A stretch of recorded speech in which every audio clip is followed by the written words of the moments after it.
आणि दुबईच्या मैदानात भारताचा हा विजय आहे, भारताची ही चॅम्पियन गाथा. ज्यांनी याची देही याची डोळा पाहिली ते एबीपी माझाचे क्रिकेट समीक्षक सुनंदन लेले यांनी या कामगिरीचं त्यांच्या शैलीत कसं वर्णन केलंय ते पाहूया. क्रिकेट देवाची माझ्यावरती नक्कीच काहीतरी कृपा आहे. काहीतरी गेल्या जन्मी मी नक्कीच पुण्य केलेलं आहे.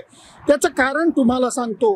9 महिन्याच्या अवधीमध्ये भारतीय संघाला ICC टुर्नामेंटचं दुसरं विजेतेपद पटकावताना मला बघायला मिळालेलं आहे. आणि चॅम्पियन्स ट्रॉफी भारतीय संघाने 3 वेळा जिंकली आहे. तिन्ही वेळेला पत्रकार म्हणून मैदानावरती हजर राहण्याचं भाग्य मला लाभलं आहे. आजच्या सामन्यामध्ये लढत रंगणार हे सगळ्यांना माहिती होतं. न्यूझीलंड संघ ICC टुर्नामेंटमध्ये नेहमीच चांगली कामगिरी करत आलेला आहे. त्यातनंही नाणेफेक जिंकून प्रथम फलंदाजी करायची संधी न्यूझीलंडला मिळालेली होती. आणि भारतीय फिरकी गोलंदाजांनी मधल्या षटकांमध्ये जर का वेसण घातली नसती तर न्यूझीलंड संघाने परत एकदा 300चा टप्पासुद्धा कदाचित गाठला असता.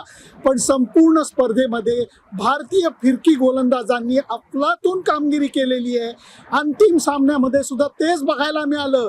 कारण समोरच्या संघातल्या 2-3 चांगल्या खेळाडूंनी ह्या बऱ्यापैकी धावसंख्या करून सुद्धा न्यूझीलंडची धावसंख्या ही 270च्या आत 260च्या आत रोखण्यात भारतीय संघाला यश आलं.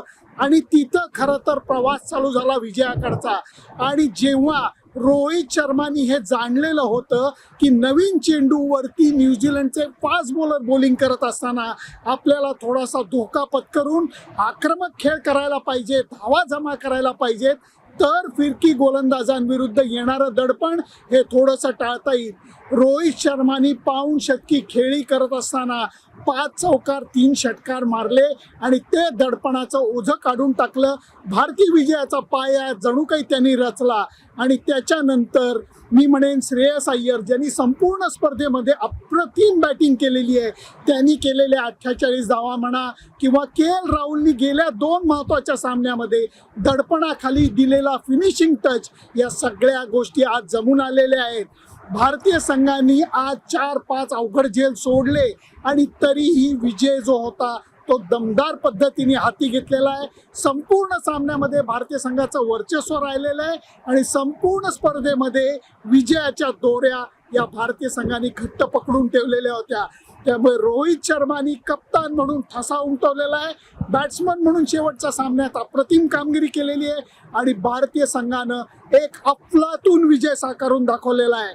बांगलादेश, पाकिस्तान, न्यूझीलंड 2दा, ऑस्ट्रेलिया या सगळ्या संघांना हरवून हे विजेतेपद मिळवलं. त्यामुळे हा विजय अत्यंत गोड आहे.